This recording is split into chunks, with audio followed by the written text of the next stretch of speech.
We're gonna do a song that you never heard before. The volume.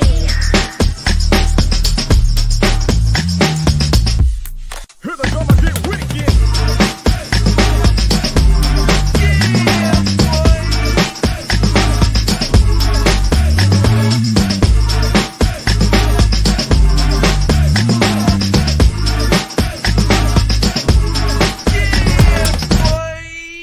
Here we go again.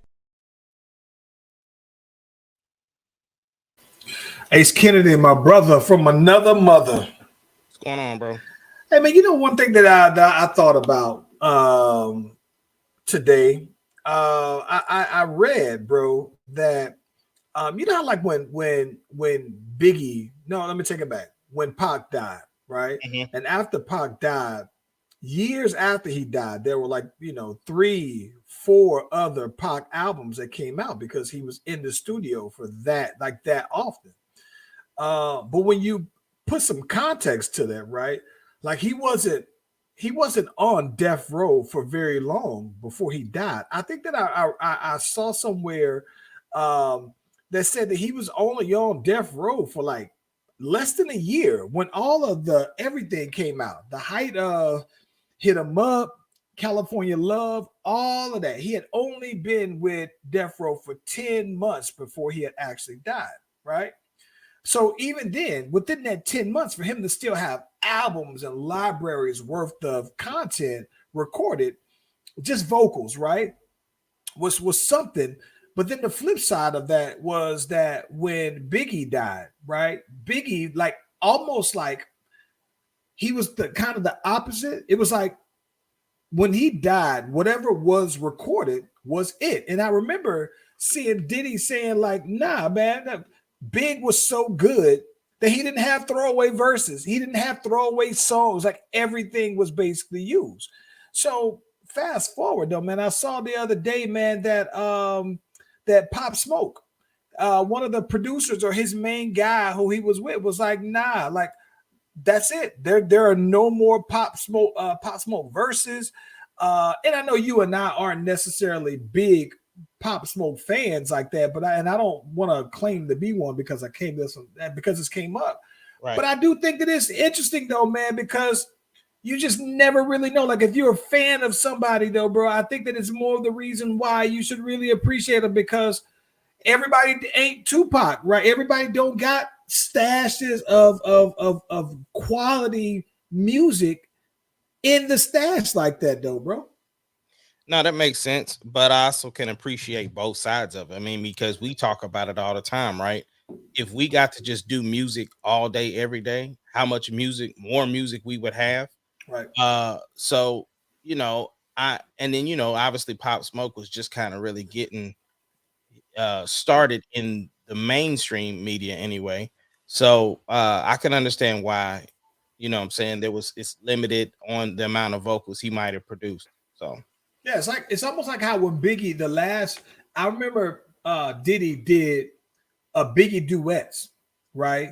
And it was Biggie songs reproduced, but they were all features, and it was just because he gave you everything. So you think about how quality your pitch. See, I think it's a little different from. I respect it differently from a songwriter's perspective versus a rapper's perspective, because that basically means that every single song that you've ever wrote made an album, right? That's incredible by itself, though, bro. But for you to be a rapper with no throwaways, right? That's also incredible, bro. Yeah.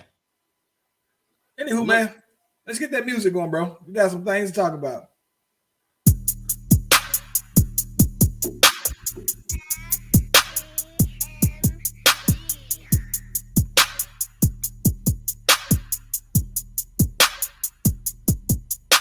The Slash Brothers Podcast, the greatest podcast of all time.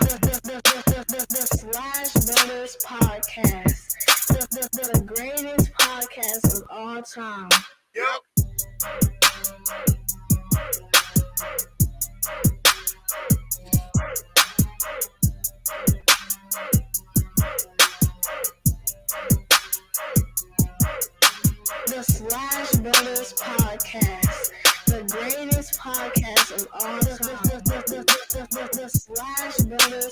Podcast. The greatest podcast of all time. Hey, listen, if you haven't already, be sure to like and subscribe to the Slash Brothers YouTube and Facebook pages. We are live on both platforms at the same time. You click on the bell, the notification, you get the heads up whenever your boys and Miss doing their thing. Bada boom, bada bing. Ace Kennedy. Hey, Boosie and apparently T.I., they back straight. Yeah. Yep. They had a conversation, bro. Boosie told him, like, look, I still feel the way that I feel. But he said after T.I. explained it to him, and he was thinking about, like, man, our kids are dope together. They really rock with one another.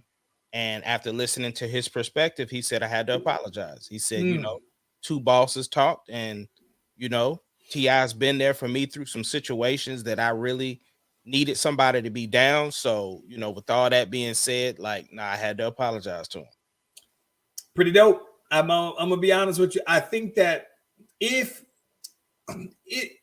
listen, bro, it's hard for people to just flat out say that they was just wrong.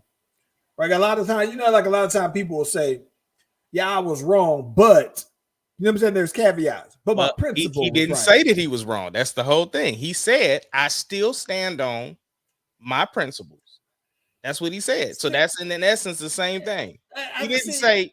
In that case, I don't like that then, bro. Yeah, because he didn't say, I listened to what he had to say and I realized I'm wrong. He said, I don't like that. I don't see. He started it out with, I still believe the way, I still believe my morals. However, then I apologize after listening to what he had to say. If by that he meant, hey, I still stand on my principles of I don't fool with snitches. Right? That's one thing. But then you say, but his wasn't that, so I apologize for that. So to me, it's the reason why I don't like that, because people make it seem like they're beyond reproach when you can't just, with no caveats, like you ain't that too cool to where you just say, hey, I was just wrong. I didn't understand the scenario. He gave me more context to his whole situation. And you know me, I pop off real quick and I tell you what I think about my principles. But it really, people who just can't just flat out admit when they're just flat wrong. At the same time, though, I think it was still big of him because he publicly chastised him for that, and he publicly apologized. It's something. It's something. Like I said, it's definitely something. I'm not gonna say it's nothing. But let me ask you this: can the project come out now? The project is probably definitely going to come out. But then here's the other thing. Hasn't this brought more attention to the project? Because I got to be honest, I didn't know that there was a T.I. Boosie project coming out until Boosie said it wasn't coming out. Right. So I'm like, it seems like it was good promo. I guess so. Yeah, the project coming out though, man. Yeah, man. Yeah. Hey, what you got planned for Thursday, bro? Thursday is May the 4th be with you. I was gonna hang up off the podcast if you ain't know what it was. So usually at the job, man, they have our annual trivia, Star Wars trivia for charity thing, though, man. So it's pretty cool. They basically they I think it's like for everybody who does this trivia via live stream, for all the right answers, there's like $1 donated for everyone. Some of the questions are more difficult. For me, I'm not as listen, some of the questions are so deep into the Star Wars where I'm just like, nah, I'm hitting you on nothing. Like, bro, what's the answer to this? And you only get like 30 seconds to answer these questions, though, bro. But it's pretty fun, though, man. A lot of people dress up. It's a pretty big deal now. It became like a small thing until as a company, we realized how many Star Wars fans out there in the company, though, man. It's a pretty big deal. So I think I'm gonna do that. What about you, though, man? Oh, you mean I'm already trying to figure out what shirt I'm wearing. You know what I'm saying? I gotta have the outfit on. So I mean, obviously I'll probably watch something Star Wars through the day. But yeah. I know I got the a cool little Mandalorian shirt that I think I might bust out specifically for that though, man. yeah. Right now, what is your favorite Star Wars thing? Like who is your favorite character? Like what is your favorite era of Star Wars?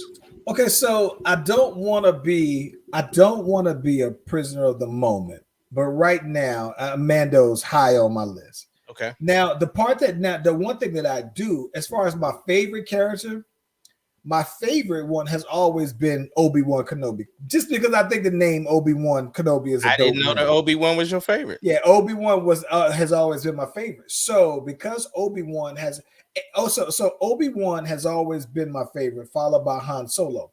And it's only because I've always been a big fan of Harrison Ford. I think that I was at that point where I was like big Indiana Jones fan, right? So everything Harrison Ford associated with, I was a big fan of it. But I thought that the name Obi-Wan was dope. And so I was especially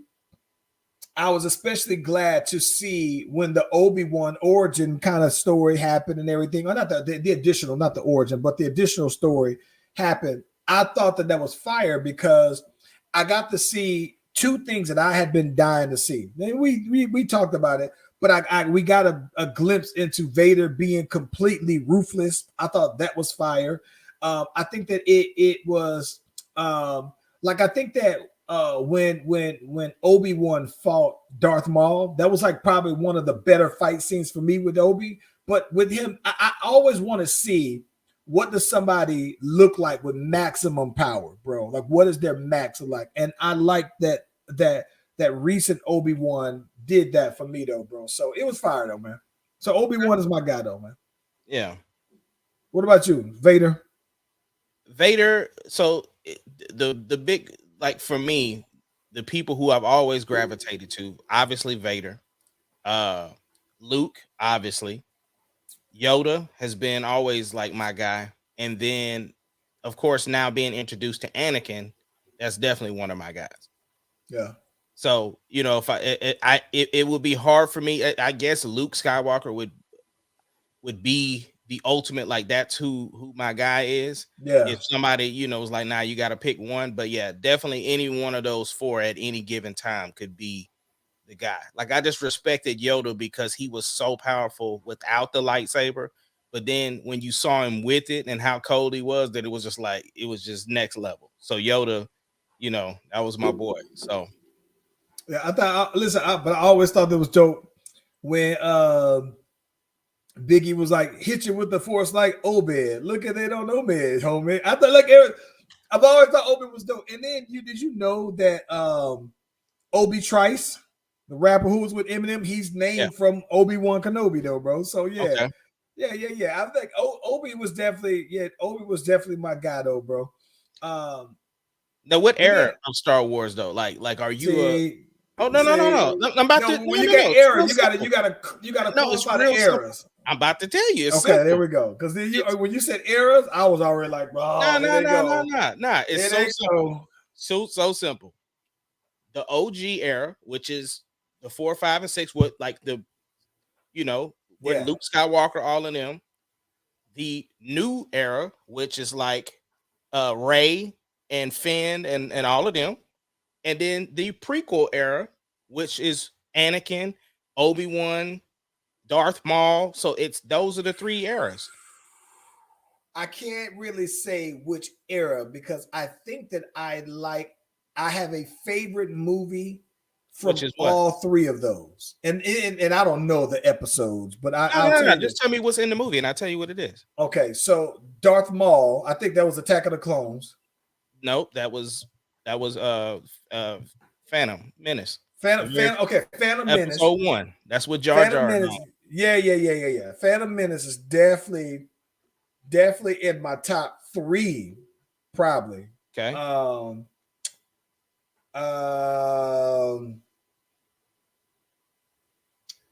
Return of the Jedi. Yep. It's probably number 1. Return of the Jedi is number 1. It is number 1 for me. Yeah. Return of the Jedi is number 1. And I'm gonna keep it a stack though, man. I think I think that the last one with the last one was it the last of the Skywalkers or whatever last Rise of the Skywalkers. Rise of the Skywalker, bro. I like it, man. I saw it the other day and I didn't realize how much I like it. And I'm gonna tell you why. What I like about it is it has some epic scenes in it, right? Like some of the things that I thought was that was dope, right? So things that I thought was dope was when like Ray was fighting the red dudes, right? I think the red dudes that was dope. I thought that that's the Last Jedi, bro. That's 8. okay, maybe I'm thinking no, but okay. So no, didn't they fight? Did she fight him again when he fought the not the Palpatine? No, Nope. there was The no, throne it room was- scene is episode 8, bro. No, so I like when the boy so like when I say epic scenes, I like when what was it? What was the episode? Oh, so like I like the episode when Finn and them were in the little spaceship cruising fast, and you see all the little the spice dust kicking on up when they was riding. I thought that was real dope. I thought that was real dope when the boy said, "Put all the weapons on Luke and fire away." Boom, boom, boom, boom, boom, boom, boom. He come on out there, and the boy Luke is just standing there and brush it on off. Like it has some epic scenes on it, bro. Charlie, that's the Last Jedi, bro. That's Okay, number well, 8.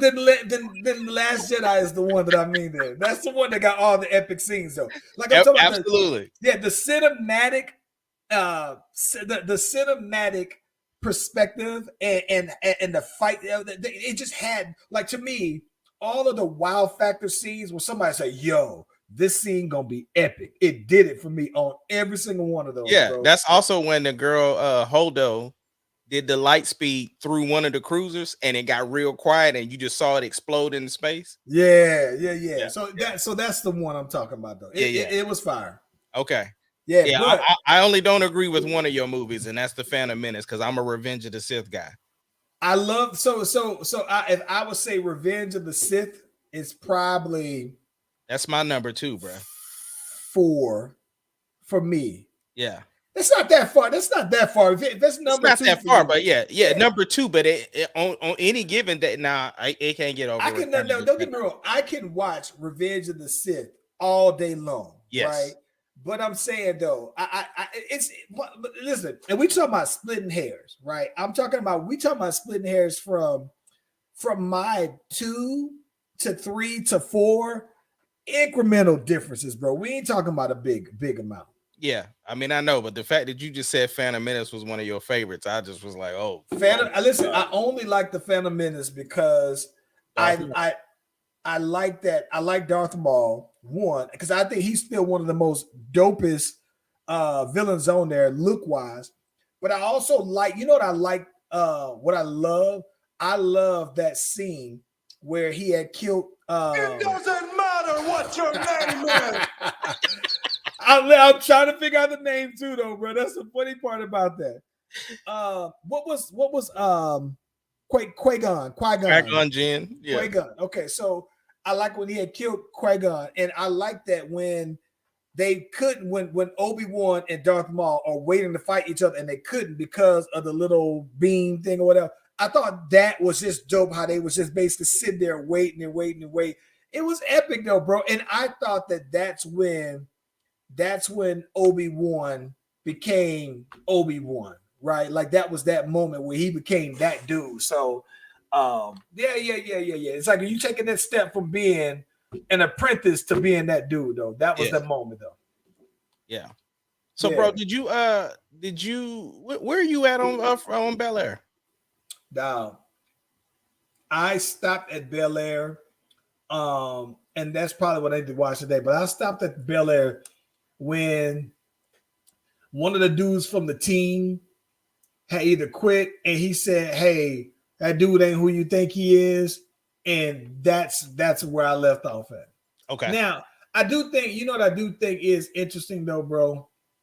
I don't know if I'm liking how Hillary and Jazz, their whole separation thing. Like, I don't know. I'm waiting to see what happens next, but I didn't like that part though. But I mean, can't love everything, but that's the part that I'm not. I was like, yeah. You know what I do think I like though? I have fully accepted that these are the characters. Facts. Yeah, I because agree. I like who is playing Uncle Phil. Like, Same. I like Jeffrey. You know what I'm saying? Like, I like everybody. I mean, I like the whole cast. I mean, casting is great. Listen, I'm gonna tell you this.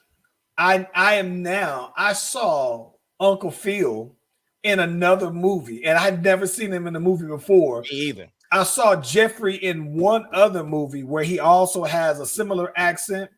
I had never seen my girl Coco Jones before. I only knew her as a singer, not as, and that was early on. I never saw Carlton, and I never saw a movie with Will. None of that. And I've never seen any of them. I think I saw a movie with the Aunt Viv that she was in, but even still though, they're relatively new to my eyes. So to me, they are those characters there. Absolutely. Yeah. Yeah. You know what's funny though, bro? I'm not sure if you peeped it, but one show that I started watching is Citadel. Yeah. Kind of cool. Yeah, kind of cool. I started it. I watched both episodes. I've been waiting for Citadel for a while. They've been advertising it for a minute. Yeah, listen, I've only seen the advertisement for maybe 2 weeks. And I saw it and I was like, okay, Citadel's pretty solid. Yeah. I think that's dope. I think it's always cool to see like he's still Bucky, right? But he isn't like but this. I'm not looking at him like he's Bucky the Spy. But we mean Bucky the Spy. Not Bucky the Spy, but you know the dude. What's the movie he played in? The main guy. Why am I thinking Bucky? He's not Sebastian Stan, bro. Oh my gosh, man! Who the hell is this dude? That's Richard. That is Richard Madsen, and he's from Game of Thrones, bro. He's one of the Stark brothers. Nah, that ain't that. The Red Wedding, bro. Yes, that ain't that boy, man. Ain't no way. Ain't no way. Bro, I've been thinking that's Bucky this whole time, bro. No, that is not Sebastian Stan at all. I've been thinking that's Bucky this whole time, bro. I'm not gonna even care, bro. I've been thinking that's Bucky this whole time, bro. No, bro. Bro. That boy is a Stark. Swear to God, he looks like Bucky after Bucky cut the long hair, got cleaned on. Bro, that's Robert Stark, bro. Nah, bro. Nah, hold on. He was one of the dudes. That was one of my picks that I said should be the new Superman, bro. That's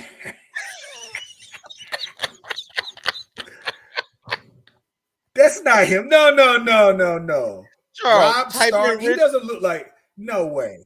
Look, bro, pull it. Just put in Richard Madsen Game of Thrones. Just pull it up. I see it, bro, but he don't look like the same dude, bro. It's the exact same dude. Maybe it's because maybe. Nah, bro. Listen. Maybe that's good. Listen, maybe that's a good thing because I guess maybe because I'm looking at this picture of him as Rob Stark and he looks more rugged. And now that he looks more clean cut and everything, it's like, all right, he's acting. So I get it. Well, job well done. But listen, he looks like Bucky to me, bro. And he's cut up too, though, bro. Because there was a scene where he has his shirt off, and I was like, yo, that boy Bucky ripped up, though, bro. Because I'm thinking like, all right, he done kept his Winter Soldier stuff. I told Nick that he's a Winter Soldier and everything, though, man. Yeah, you gotta go back and tell her, bro. That boy from Game of Thrones, bro. She tried to watch the first season of Game of Thrones and stopped at maybe 3 episodes. Yeah, but I mean, like I said, the Red Wedding. You remember he married that cold girl. Yeah. The dude was like, I thought you were supposed to be marrying my daughter. Just slit all their throats, bro. Yeah. No, man, he don't look the same, bro. Not as Rob Stark. And not just that though, man, he looks so much younger as Rob Stark. And maybe that just tells you how long ago. I mean, Game of Thrones was out though, bro. So dang. Damn, bro. I don't remember. As soon as you said Bucky the Spy, bro, I said, hold on, what is he? I don't remember being so far off ever with somebody, bro. I'm talking about I can't remember being so far off on somebody, bro. Yeah. Dang. Well, yeah, but anywho, though, man, he looks like Bucky to me. Yeah, no, I see the similarities. I see it, but at the same time, it just like nah, Listen, bro. he looks more like Bucky than Rob Stark.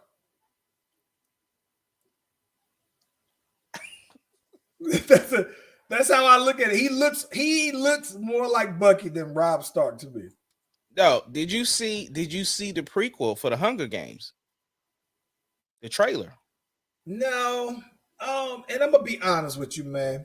I saw the Hunger Games, didn't really care for them like that, Oh my and I God. probably wouldn't see the prequel though, bro. See, it was an event for my household, bro. Like, so we had this thing at the Warren Theater has the director suites where you get the. I mean, this was back when when having a waiter at the movies was a big deal. You know what I'm saying? Like you had a private screening room, Okay, had the waiter that you hit the button, the waiter come whoop. And I know that's pretty standard now, but back Yeah. when the Hunger Games came out, it wasn't so standard. And so that was the movie I had to make sure every year, every October, I had to have it set for the game for the Hunger Games. So Sarah read all the books, and so she was ready to go. That was her thing. So she sent me the trailer, letting me know like, hey, get ready. But I We like to back, see bro. that. Yeah, I like to see that Viola Davis is she has a part in it. I see my boy Tyrion is in it. So I thought that like Tyrion is like the main dude. So I think that's super Oh, dope. really? Yeah. He's like not the game maker, but he was like Miss Snow. He was like so Snow is actually in this as a young man. So I have a feeling they're gonna try to make us like him or something like that. So that's what's gonna be like really. That's interesting. No, I listen. I've seen all of them, and after I saw the first one, I was just like, meh. And then I saw the second one just because I saw the first one, the third one, all the. So it's listen. I'm not gonna be that blown away. It's one of those where I would watch it when it comes to TV, but I'm not gonna go to the movies and see it. Are you going to see Guardians? Yes. And let me tell you this. You know what I do want to go to the movies to see, and I can't think of the name of this particular movie. Dog, I saw this preview of this movie where this guy apparently he was like a soldier in like the Sweden or Switzerland army or whatever, though, man. And this boy, this was back in World War II. And somehow, man, these German Nazis are basically walking these people out to somewhere. They come across him. He was trying to be like this deserted, defected soldier, not have nothing to do with anybody, and he out there just go commando on these boys. And I said, bro, I got it. We in the movie, we watching the preview, like, dang, we gotta go see it. And he is out here killing these Nazis, looking like glorious bastards, bro. Like he is killing it. You know what I'm talking about? Yeah, it's it starts with an S, Seeb or something like that. Yeah, Seibel or something. But it's from the producers of doggone of John Wick. It's okay. Sisu. Yo, it looked cold. It looked and it's funny you said that because I think I did see it while watching John Wick. Yeah, Sisu, SISU. That boy's out there whipping many asses out there though, bro. Yep. Blown away. Yep. Yeah, I can't wait to see that. I'm gonna go. I saw 3 movies that I know for sure I'm gonna go see. It's Guardians, Fast and the Furious, and that one. See, for me, it's Guardians, Fast and the Furious, and the Flash. I think that I would go see the Flash. And I feel like, bro, Michael Keaton is in it, bro, as Batman. Still, but see, I was saying like Landon doesn't understand the significance of that. Right. So that's the only reason why I was like, yeah, I wouldn't mind going to. I want to see it, right? Yeah. But it's one of those where I don't know that the fam would want to see it. So if I could, I'd have to duck off and see it by myself. I might have to get me the 1989 Batman T-shirt to wear to the Flash movie, bro. That would be fire. I'm not gonna even cap. Yeah. Yeah, I don't know, but I just think that I don't know, bro. I don't know. Well, look, man. Speaking of t-shirts and outfits, what about this Met Gala? Hey, listen, man. Okay, I'm gonna keep it a stack with you, bro.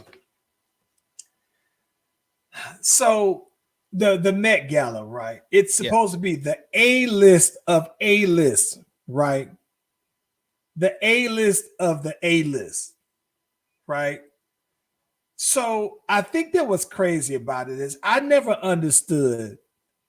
You know what it feels like? It feels like the Met Gala feels like a ball from Batman, right? A costume ball from a movie or something like that, where you be as Hunger Games. Hunger Games or something like that. Like it seems like so. So I get that it's supposed to be extra extravagant, bro. But I gotta be I think I hate it every year. And listen, some people do it very tastefully, but then you have some people who just go over the top with the over the top, and I just be like, nah, I'd rather get kicked in the nuts than to watch this again. Yeah.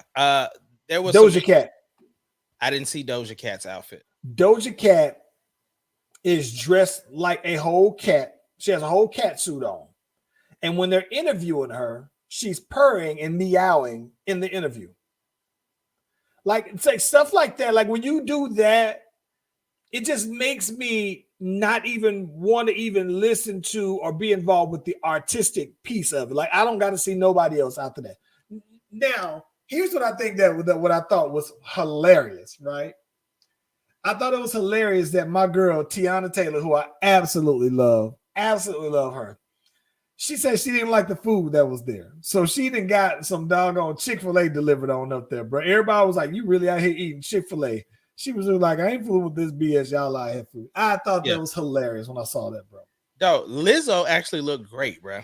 I saw Lizzo, and Lizzo did look good. And Lizzo, I'm not going to lie. Lizzo was one that I thought would have been extra.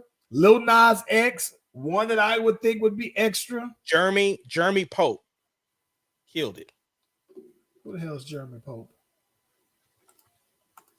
You got I gotta go look at this. Yeah, Jeremy Pope. Just put in Jeremy Pope Met Gala. But you know who outfit I hated, bro? That boy ASAP Rocky's outfit. I hated. Oh my it, gosh, man! Listen, bro. I got okay. Let me ask you this though. I saw his that long train that he did that was dedicated to old dude, man. It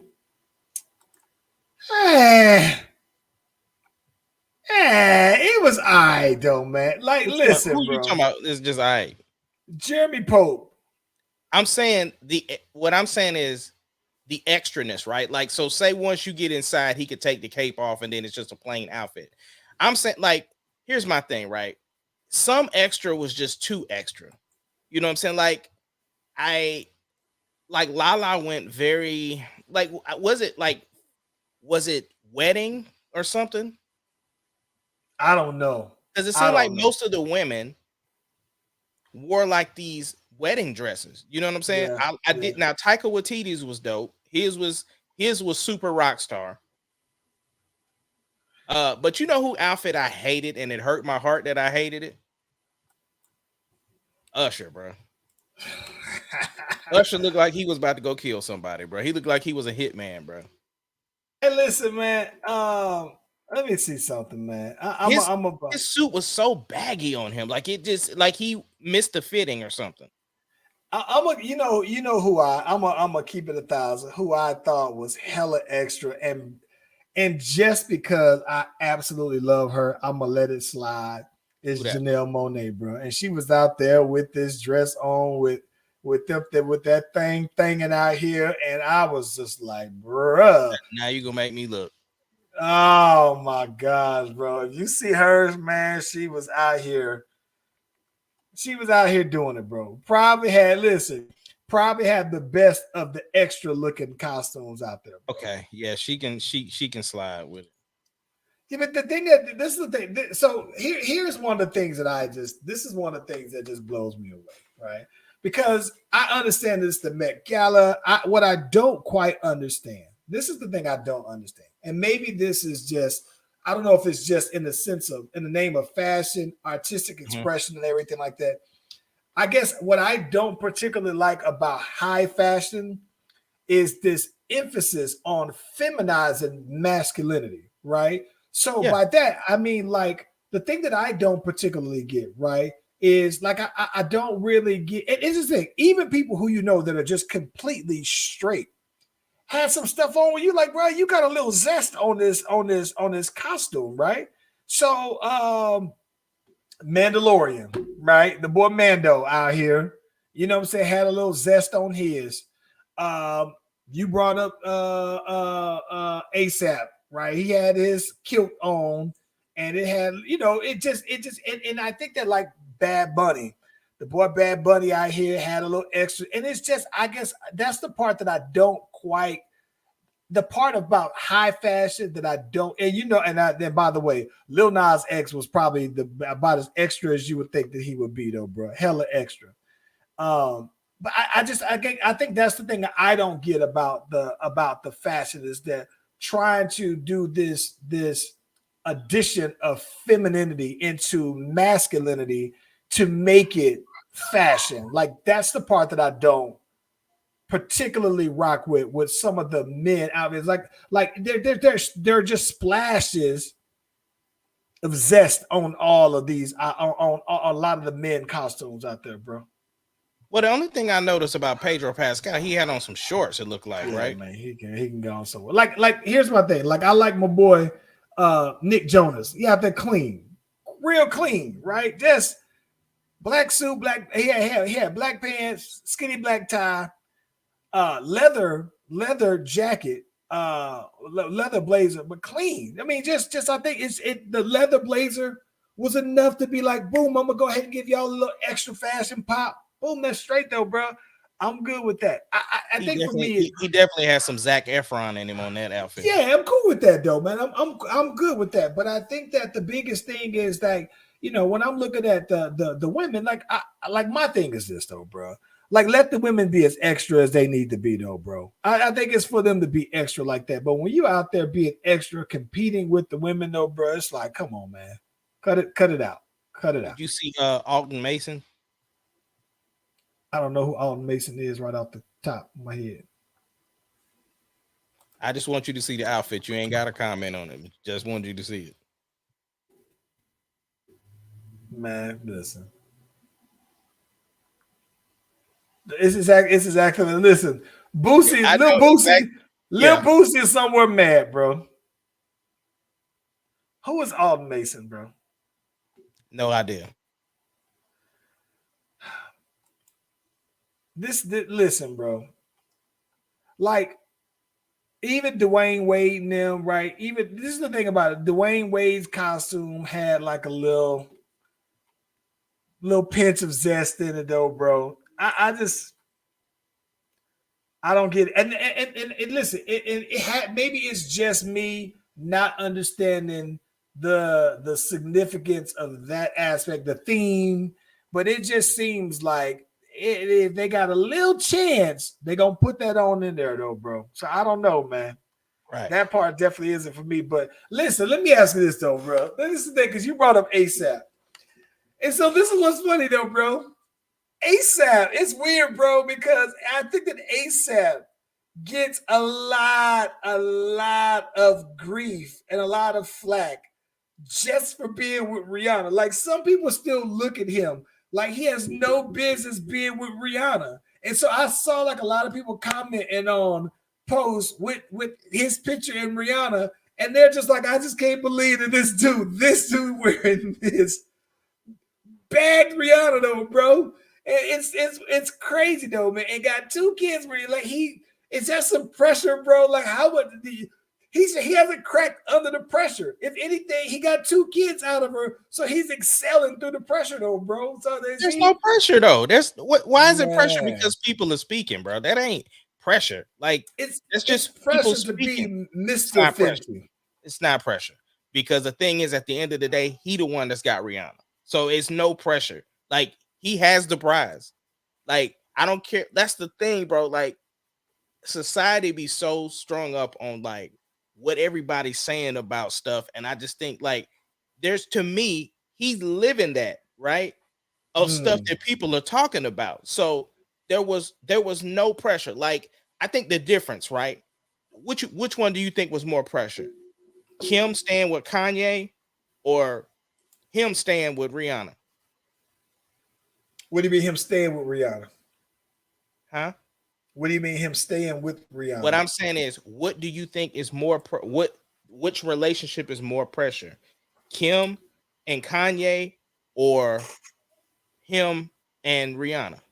I think him and Rihanna, bro. I think him and the Rihanna. reason go ahead. Go ahead. No, go ahead, because I want to cut you off. I was just gonna say the reason why I think it was Kim and Kanye is because of the fact they aren't together to this day because of the pressure. Because the thing is that Kim's with everything that comes with Kim, and then with everything that comes with Kanye, they couldn't do it. Those two worlds didn't mesh. Whereas I think that A$AP Rocky and Rihanna, they work because it's like she ain't really been in the limelight for a while, but you just mention her name and it's big like that. Whereas for some people, they ain't even know who he was until he was with her. So it's no pressure. Listen, I'm gonna tell you the reason why I think that it's him and her, right? I think that it's him and her because, for one, right, I think that Kim and Kanye have always had fairly public, big relationships, right? So it's nothing new to see the revolving door between the two of them, right? So that's one thing, and I think that one of the things that they became, I think that they became staples of recent pop culture, but I don't think that they were too far removed from the history of having that revolving door of fairly high profile significant others, right? Whereas I think that, to your point, a lot of people didn't know who A$AP was until Rihanna. There are a lot of people who knew who both of them was or whatever, very familiar. But I think at the same time about it, right? The part that makes Kim and Kanye less pressure is that they both were billionaires, right? So you can walk away from that, or you can look on the outside and say they're equals, right? By pay scales, they're equal. I think that part of what makes A$AP look like there's more pressure is that she's a billionaire, he's a millionaire, and there's a wide gap between that. And I think that part of that makes me think, right, that, okay, two billionaires should be looked at as equals. So if you're together, you should just be happy because money shouldn't be an issue. If you walked away from everything, y'all both the billionaires, right? Y'all came into a billionaires. At the same time, it feels like for her to be a billionaire and for him to be a millionaire, even though there is that scale, it feels like with them two that there's a love that just outweighs that. And so I think that the pressure to me is more pressure for that to be real love, if that makes sense, right? It's like if I've seen them go through several significant others, I think that, yeah, this is the longest relationship. But if I've never seen them and seen this other couple committed, and I see how much of a difference in money it is, I think that they have pressure for it to just be all about love. If money is not an issue, then it should just be about love. And that's what I think is more pressure, bro. Right. But who's providing these rules for that, though? Because them two aren't saying none of that. There were people like me who look at stuff like us. We talk about people's business. That's what we do. No. What I'm saying is we are the only ones that's saying it because them two aren't. That's what I'm talking about. That's why it's no pressure. I don't know, man. I don't know. And shout out to the homeboy Wayne checking in also, man. I don't think that they get up and be like, man, can't believe I'm only a millionaire and I'm only a bit. I don't think they have them conversations, bro. Right, but see, that's my thing. I don't think that they do either because I think that it is genuine love. Here's a perfect example of that. Okay, they just seem to be the flip. Oh, let me ask you this. Let me ask you this. Yeah, go ahead. Okay. As a man, this is a question that I would ask for most men. I'm gonna post this on my page. No. That's my question of the day tomorrow. I guarantee you what you're about to say. It's in my phone that it's gonna be the question of the day for tomorrow. Go ahead. Though. Question of the day for the fellas. How much does your girl have to make for you to be serious about dating or being in a relationship? For you to be involved with her, how much money does she have to make? That is not the question of the day. Okay, I didn't think that you would. Question of the day for tomorrow is how could a man date a woman that makes more money than him? Well, and could a woman date a man that makes less money than her? See, so it's same idea but different perspective of it. Because my thought would be most guys would say, what she make don't make me nothing, because at the end of the day, I still feel like most guys will listen, bro. Listen, if I think a dude who makes $100,000, right, $100,000 would date a girl that makes $25,000, that makes him happy, that come off the cakes, and that he think look fine. That's enough. Like, never mind her aspirations for wanting more in life, right? Never mind her aspirations or lack thereof for wanting to make more money. I think that most guys would very easily say, give me a chick that doesn't make as much money as me, who I am personally physically attracted to, emotionally attracted to, mentally, whatever. It doesn't matter how much she make, because it's almost like if you this chick and you making more than me, well, that's not my money like that, though, man. And I feel like a guy would feel like my money is our money, but your money isn't necessarily our money, if that makes sense. Yeah, but you said, but that reverse though, it would be hard for a woman to date a dude only making $25,000 a year. I agree with you 100% though, bro. And listen, if you are a female and you making $500,000 a year and you got all this, that, and the other, you might as well not. I would be better off not knowing what you make, because it doesn't make me nothing. Like, it doesn't, unless you're telling me, right, that, hey, I make this amount of money, I want to be with you. And if you tell me that it requires for me to also make this, and if my aspirations haven't pointed me to that, but you said, I want you to make this amount of money, so part of me being with you is to help you get to that point. That's what I want to do for us to be together. And if I agree to that, that's cool. But I just don't think that I don't think that how much the significant other makes to a man. But I can understand why for a female. Now, I can't understand why, but I know that it does, though. Right, but some men, it bothers them too. It's a masculinity thing of, I should be making more money than my chick, because it makes me look less of a man if she's making more money. Some people would feel that way. I think that there are some that would feel that way. I think I'm inclined to bet good money that it would be a smaller percentage of men that would feel that way. No, I get that. I do believe that. Yeah, I think that I'm inclined to believe, bro, that, yeah, man, what is it? How much because you'll see all the time. You watch dudes who do these out and about, and they just say, hey, you know what? How much money does a man got to make? How much do you ideally want your man to make? And you see these girls that'll say, wow, or he got to make 6 figures, or at least 8 figures, or at least 250. It's just like, bro, if you're telling me that only 10% of all men makes in the United States, if only 10% of all men make $100,000, so 6 figures and up. So you want the rarest of the rare, fine.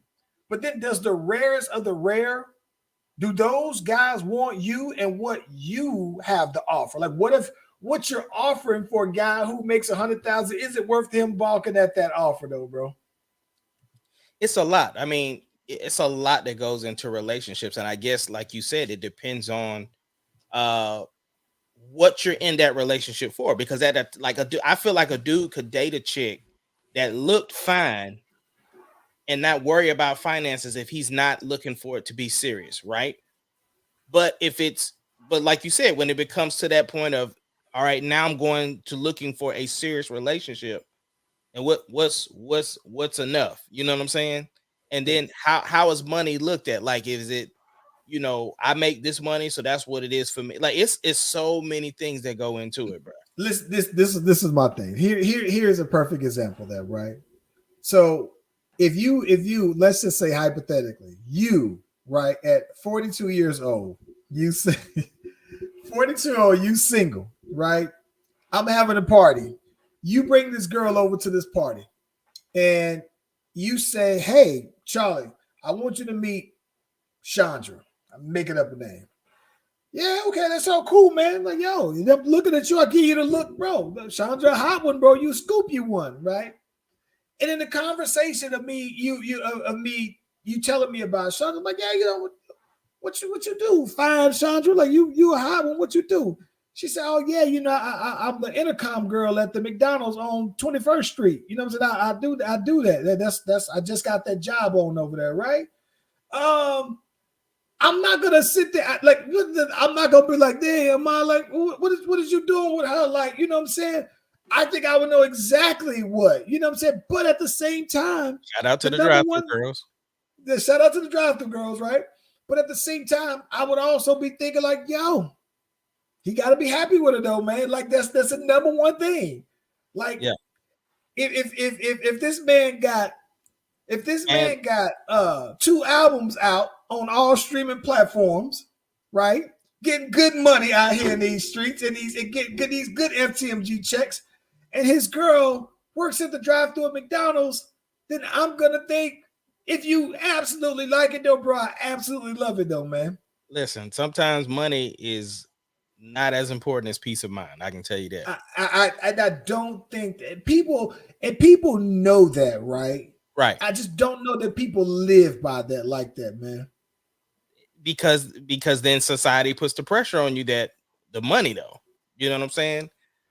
It'd be a lot different if you're the female, right? If you're a female and you know what I'm saying, you bring this guy on over, and you know what I'm saying, and you're a female, you make $200,000, right? 200 a year, you make it 6 figures. And then you bring this dude over, and this is, it's that boy David. He worked at McDonald's. Yeah, he's 25 years old and he works at the drive-thru at McDonald's. I think that most of her friends who if she's making 100 bands, the homegirl's gonna be thinking he must be putting it down in the bedroom, or like, what the hell is you doing though, right? Like long term. So Ayana, the chick that Get Your Life Together, she just had a conversation with, I can't think of the chick's name, but she asked her, could you date a bus driver? And she was like, yeah, if he owned the bus. And she basically said it like, I mean, but what about if he's treating you well and he knows how to do this, he knows how to do that? Like all of the things you just said, like knows how to take care of a woman. How does he treat his mama? How does he, all of these great qualities? What difference do it make whether he works, whether he's a bus driver or that he owns the bus? Like, so that was. What if your soulmate is a cash register at Walmart? What if she is? Right, that's what I'm saying. Like, I don't think. What if she's working at Walmart, working on her PhD? Yeah, I don't. That's what I'm saying. I think that to a guy, her working at Walmart while she's doing it like that, I don't think that matters, right? I don't think that matters, because at the end of the day, I think that most guys would feel like her money is her money. My money is how I take care of us. If we ever decide that we're in a household together, I don't know, man. Yes, that's the thing. Like the real ones think about that like that anyway. But yeah, look, bro, let's get into these playoffs real quick, bro, before we smash on out of here. Bruh. Watching the Suns yesterday, my boy Chris Paul goes down. I was like, oh my gosh, bro. I'm gonna be honest with you, bro. Chris Paul pulled his growing just being old, bro. Like, how you pull your growing, jumping for a rebound. Like, this is my thing. If you like, it's something that if it happened to me at 42, if I told you, I was jumping trying to get a balloon down and I pulled my groin, you'd be like, man, you better sit your old ass down somewhere, right? True, and that's but the thing is like Chris Paul, LeBron, James Harden, like all of them have had groin injuries in the recent years. Chris Paul was just the latest one. Like Chris Paul kind of went pretty along since he kind of switched to being plant based. The last time he had last time he had an issue was his groin. Oh, okay. Yeah. So it ain't something new from him. But to LeBron's point, right? It can take you a long time to get over that. I know. This is what I know. Listen, here's the thing about it though. Why isn't KD enough? Why, even with Chris Paul out, why isn't KD enough? KD has not been aggressive.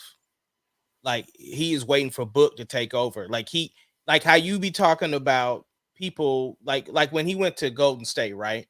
And you said clearly KD was the best person on the team, right? Yep. So it doesn't feel that way right now. Like it feels like Booker is the best person on the team. Facts. And they have no response. Like here's the thing. Even if you wanted to say KD cancels out Jamal Murray and then Book cancels out Yoke, whatever, however you want to say that, right? They ain't got nothing for KCP. And I'm gonna tell Aaron Gordon.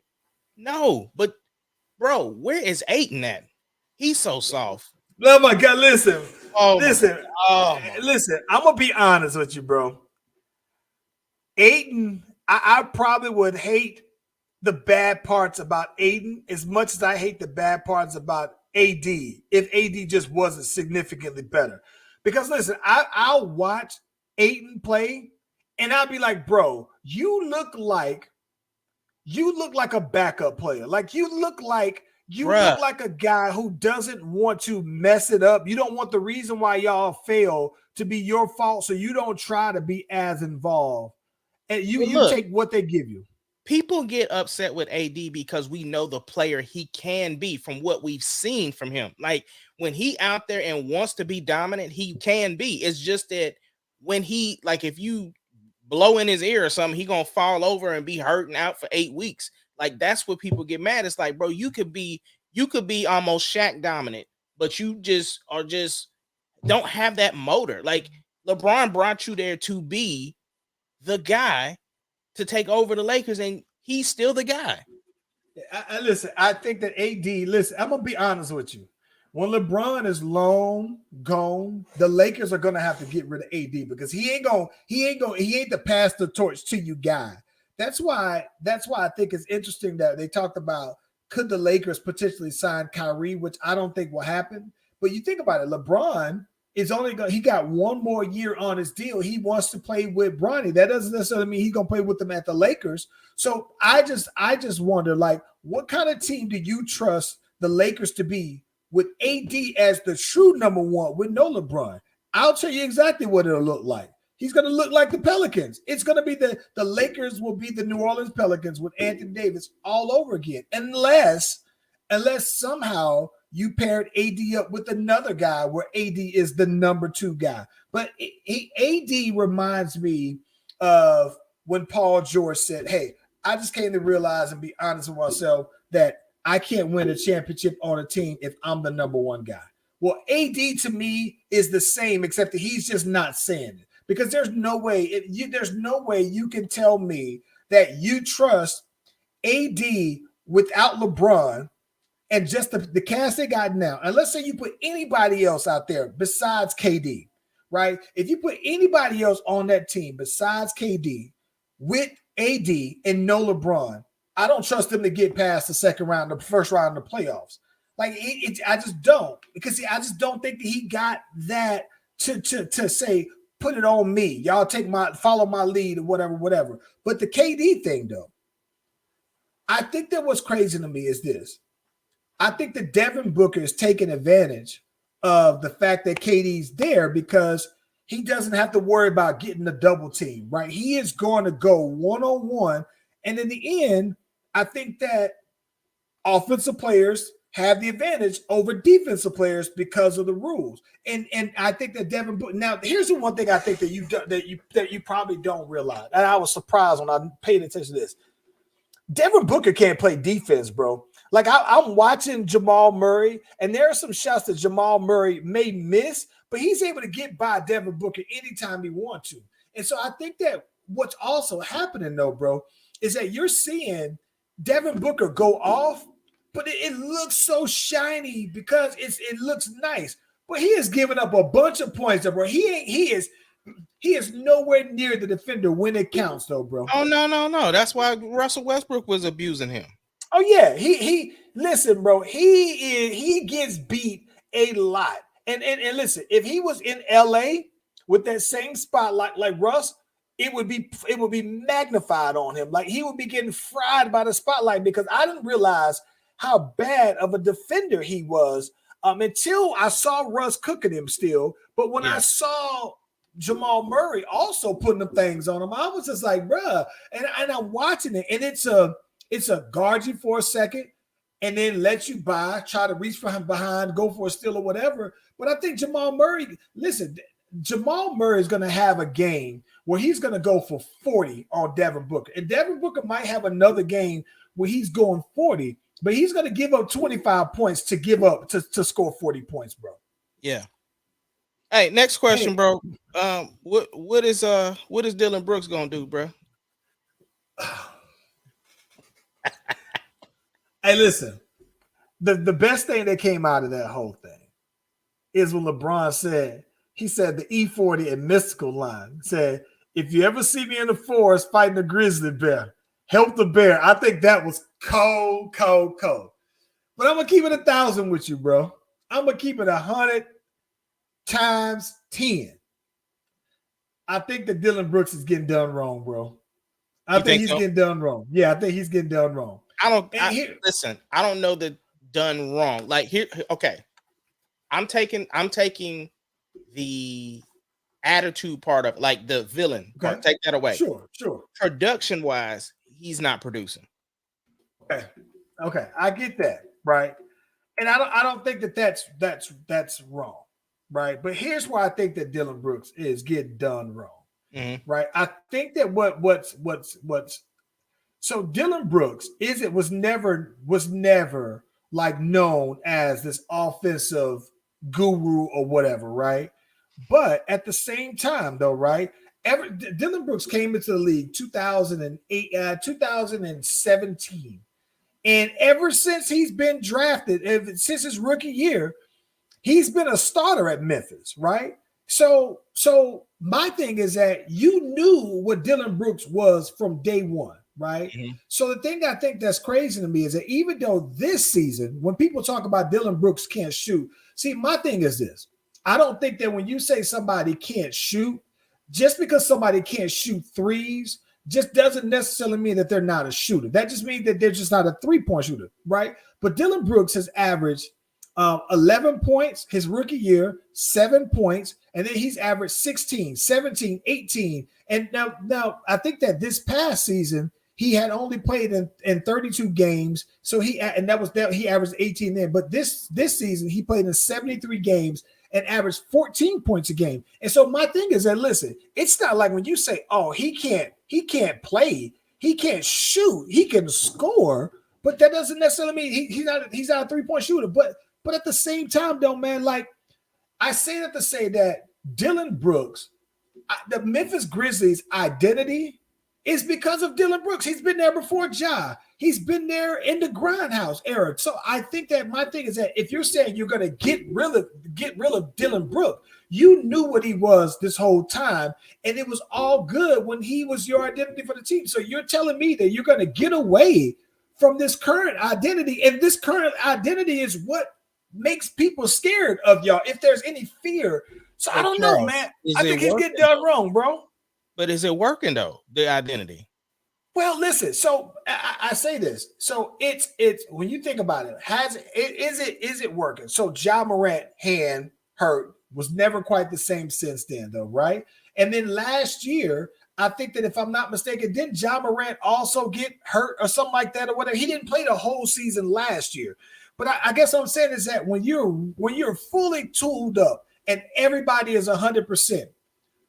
The Grizzlies have just as good of a chance to win as any other team. So yeah, I Right, think in that regards, but that's the argument for every team. If the whole team, if Chris Paul didn't get hurt, if Kawhi didn't get hurt, if playoff P didn't get hurt, like that's the thing. We can say that all day long for every team. If Ball didn't get hurt, so that's all well and good. But at the same time, are they winning though? Like, they had the best. Listen, they had the second best record in the West, right? Last year they had like the second best record, and this is my thing. I think that this is the way I look at it. Just like the Kings, right? This is only year 2 of this roster, right? The Grizzlies, as we know, right? This as Ja Morant being the superstar Ja Morant, not the one that's coming. So I think that you just saying, all right, we're gonna go ahead and let him go. I just think it's a little premature, but I think for you to say it now, like there's no way we're gonna re-sign him, it makes it look like we lost because of him. And I just think that when you lose by 40 points, you can't put that all on Dillon Brooks. Now, a lot of that could be you didn't have Steven Adams in the middle. You didn't have Brandon Clark. So your team looked different. So that's what I'm saying. I think that I think he only did wrong only because he was talking the same noise that he was talking as if he had his guys, and he didn't have his guys this time around, bro. So I look at it a little bit differently. I look at it that they told him this early so he can start shopping around early. Maybe, but this is the other thing too.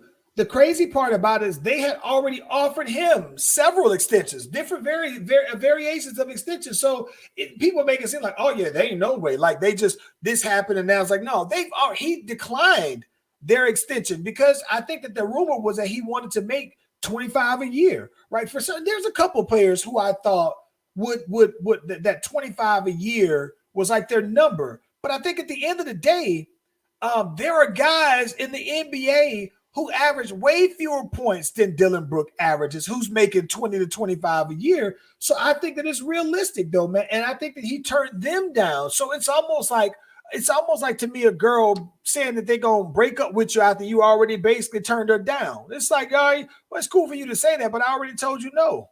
Yeah. Yeah. So I don't know, man. That's what I'm saying. I think listen, Dillon Brooks is good for Memphis when Memphis is at full staff. But if you take away, you're talking about Steven Adams was their anchor, right? And then you talk about Brandon Clark. These are their top. These are like 2 of their top 8 players. And so when you take them away, everything just looked different. It's just that Dillon Brooks was like, I'm not going to let that stop me from talking my noise. Now, I appreciate that you could say he didn't back up his talking and everything like that. But he was like, yo, this is Memphis. This is what we do. This is our identity, though, bro. So, okay, like that. 2 more questions. I get you out of here on these, bro. For one, since we talking about Dillon Brooks, the rumor is that this is going to be Draymond's last time in the Golden State uniform. Do you pick up Dillon Brooks? No. Listen.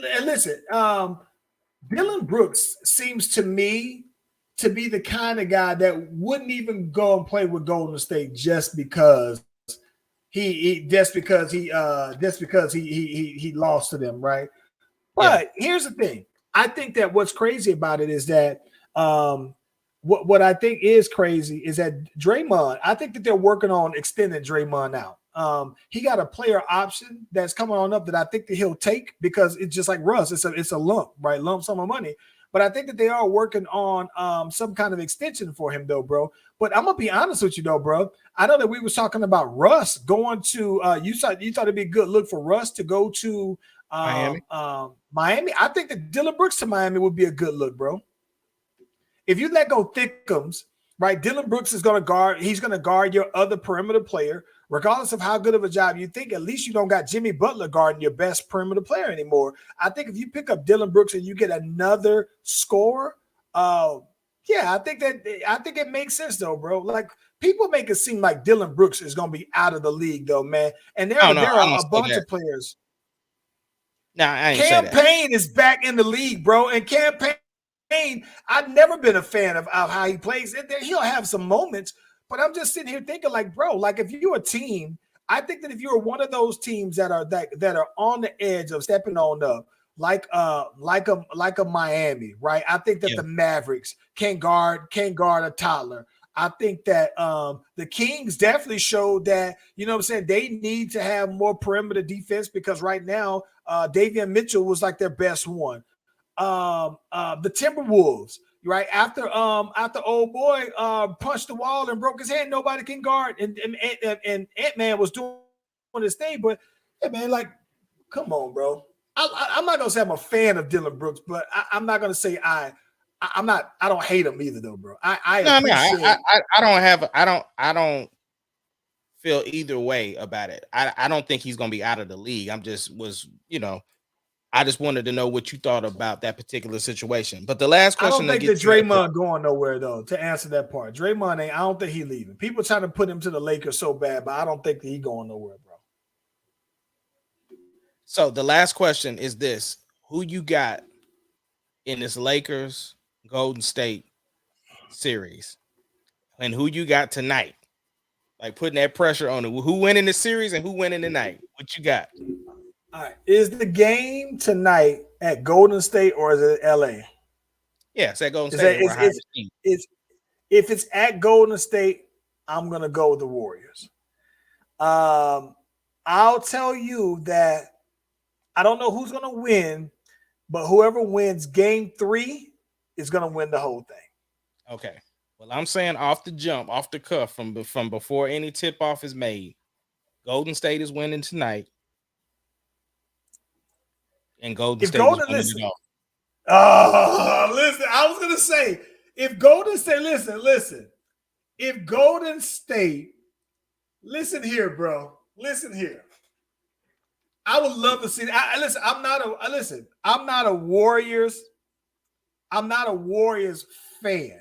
I'm a big Steph fan, but I'm a big fan of dynasties and having what and being able to say I watched a live era where this team was a dynasty. So I think that if Golden State does get past the Lakers, right, I would pick Golden State over the Nuggets just because they've done it before. And then with that said, I still don't necessarily trust the Celtics to do anything differently with basically the exact same roster plus Malcolm Brogdon that they didn't do before. So I think I agree with you. If they win this series, I could see them winning the whole thing. All right. Well, look, Friday we got to get into. We need to pick who we think is winning out, like from all the series. Let me tell you this. I'm gonna get you out of here on this. One last thing that I just saw that I almost spit out my drink when I saw this. There was a report. This is a real thing. There was a report that a teacher went out to check that he went out to throw some trash in the trash can out back. And when he went and threw the trash out, he saw a bear in the trash. Somebody said, was it Rex Grossman? Bro,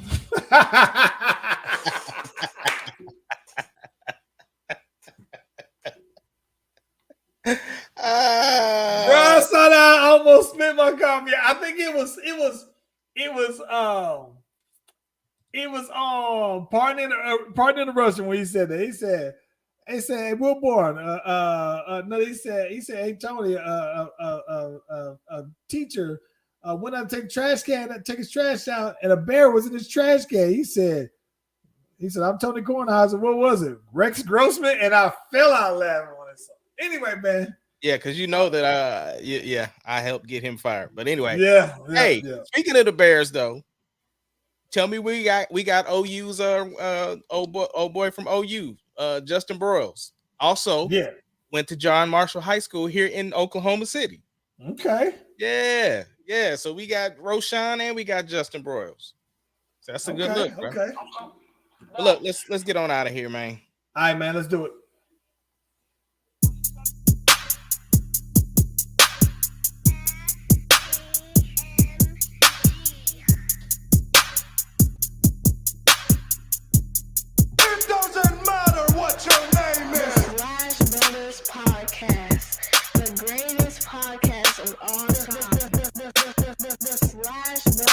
podcast. The greatest podcast. Can you dig it, sucker?